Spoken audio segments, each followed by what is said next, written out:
ओम ह्रीं अरहं णमोजिनाणम आध्यात्म शिरोमणि भगवान पूज्यपाद देव आत्म अनुभूति की गहराइयों को बतलाते हुए कहते हैं कि आत्म अनुभूति बढ़ने पर विचारों की परिणति कैसी होती है। निशा मयति निशेष मिंद्रजालोपमं जगत। स्पृहात् आदिता तक स्पृहात् यात्मलाभाय गत्वा न्यत्रा नुतप्यते।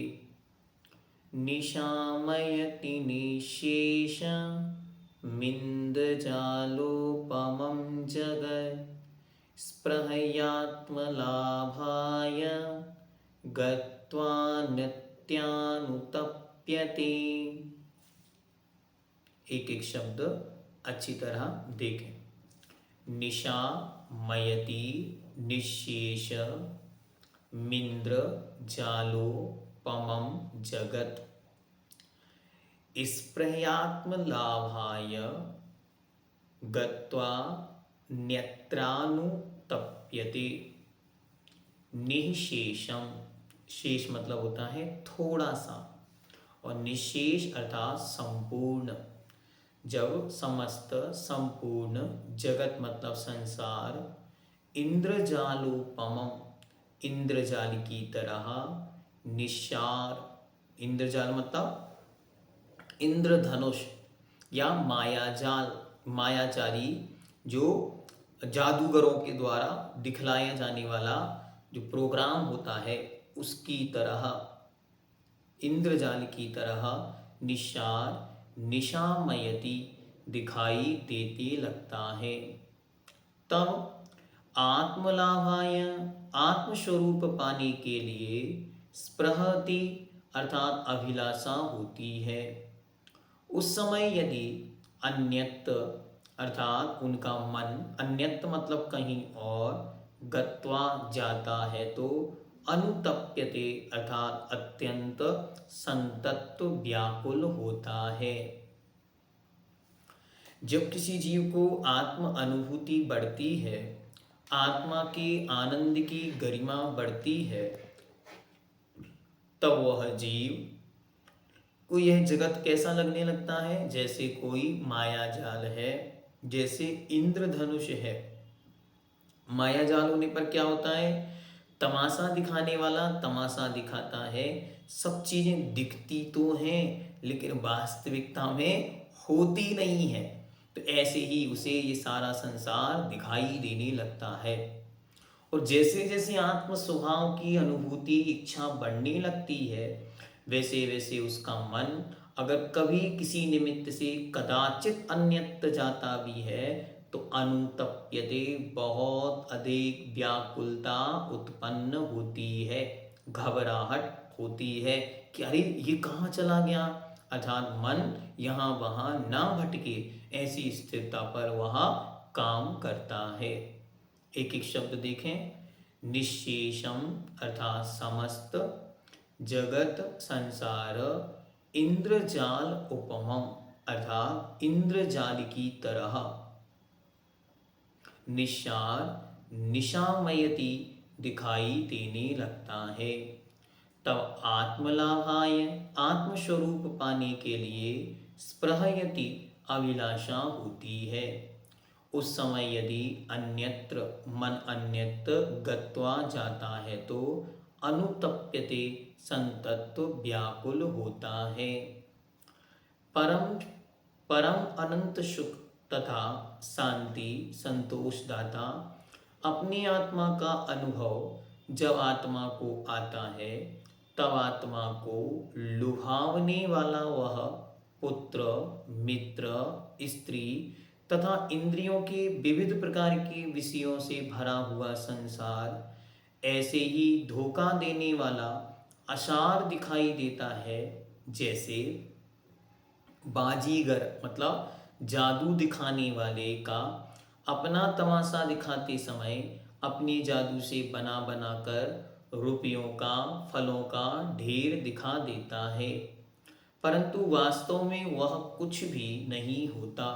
वह बाजीगर स्वयं दीन हीन दरिद्री और भूखा ही रहता है। अरे, बाजीगर ने बड़े सुंदर सुंदर महल बना के दिखलाए, भोजन सामग्री रस पान में स्वभाव से बहुत सारी चीजें वहां उपस्थित कर दी।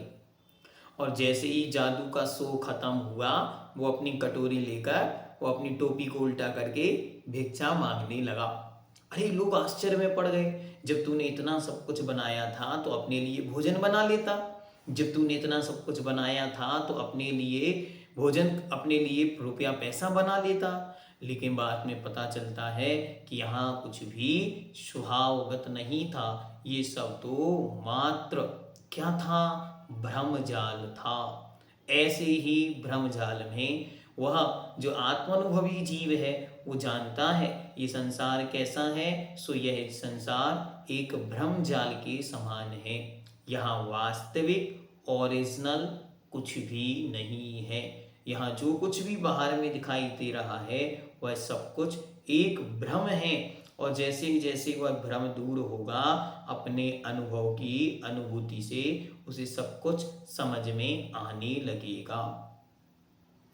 जब आत्मा को अपने स्वभाव का स्वाद आता है तब वह उससे हटना नहीं चाहता।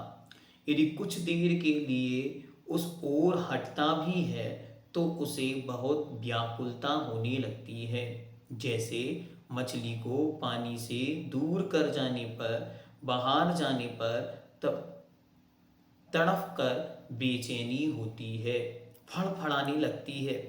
तो जैसे बिन पानी के मछली कुछ क्षण भी नहीं रह पाती, ऐसे ही वह जो आत्म ध्यान में लीन है वह बाहर के विकल्पों में नहीं उलझता, क्योंकि उसे पता है बाहर में कुछ भी शाश्वत या कुछ भी सारभूत नहीं है।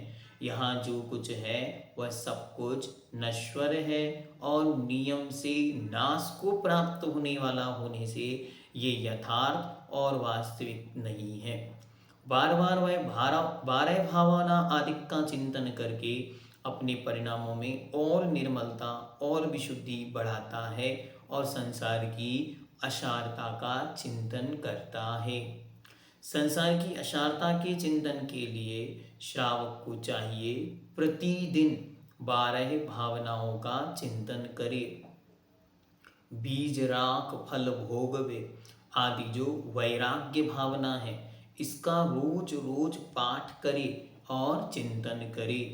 इसके साथ ही एक स्तुति है जो आप सबको पढ़नी चाहिए, सुननी चाहिए और याद करने योग्य है। क्या है? रत्नाकर पंचविंशति का शुभ केली के आनंद के घन के मनोहर धाम हो।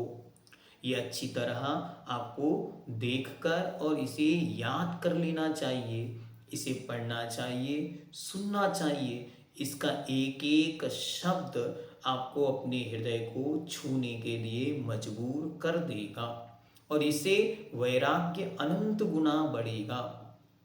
उसके कुछ भाव हम आपके सामने रखते।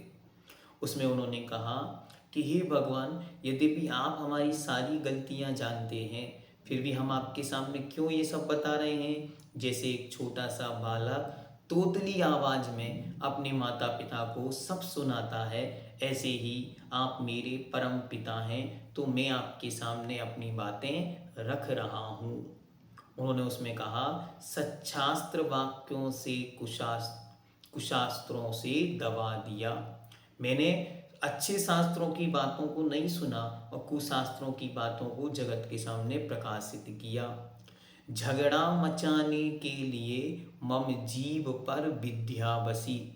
आज तक जितना ज्ञान मिला वो ज्ञान किस लिए था? लड़ाई करने के लिए, एक दूसरे को समझाने के लिए, खुद स्वयं कुछ नहीं समझने के लिए। निर्लज्ज हो कितनी उड़ाऊं हे प्रभु अपनी हंसी। जब उन्होंने बहुत सारी अपनी निंदा की, उसके बाद कहा कि हे भगवान, मैं तो निर्लज्ज अपनी लाज लज्जा बेचकर यहाँ अपने दुर्गुणों को कहाँ तक आपके सामने कहूँ, समझ से परे है। इसलिए हे भगवान, आप सर्वज्ञ हैं, आप बीतरागी हैं, मेरे सब दोषों को जानकर उन दोषों से निष्प्रह हैं, इसलिए मुझे क्षमा करें। ऐसी पवित्र मंगल भावनाओं से संसार की असारता का चिंतन करें। अच्छी तरह 12 भावनाओं में कहा गए वे राम और लक्ष्मण जिन रावण मारा, अरे भरत खंड और उनकी 6 खंड भरत चक्रवर्ती आदि, इस सब चिंतन करने के ओर से निरंतर आत्मानुभूति बढ़ती है और संसार की असारता निस्सारता का बोध होता है। जैनम जयतु शासनम।